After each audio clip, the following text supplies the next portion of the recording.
বছর পর নিজের পুরনো বাড়িতে ফিরল আদনান। বাবা মা এখন গ্রামে, বাড়িটা খালি। ঘরে ঢুকে ধুলোমাখা দেয়াল, বন্ধ জানালা আর পুরনো স্মৃতিগুলো যেন হেঁটে বেড়াচ্ছে।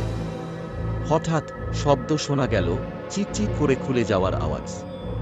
আদনান বুঝতে পারল পিছনের দরজা তার। আওয়াজ, এই দরজাটা নাকি আগে থেকেই অদ্ভুত, নিজে নিজেই খুলে যেত। বাবা বলতো বাতাসে লাগে, মা বলতেন ওদিকে যাস না কখনো।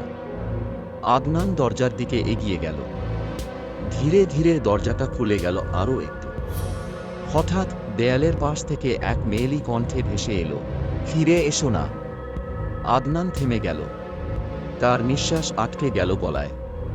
এই কণ্ঠটা, এই ভয়, খুব চেনা তার। হঠাৎ দরজার ফাঁক দিয়ে একটা হাত বাড়িয়ে ধরল আদনানের কবজি। চোখে মুখে আতঙ্ক, শরীরটা ঠান্ডা হয়ে গেল। সেই মুহূর্তে তার মনে পড়ে গেল ৩ বছর আগে এখানেই হারিয়ে গিয়েছিল তার ছোট বোন নীলা।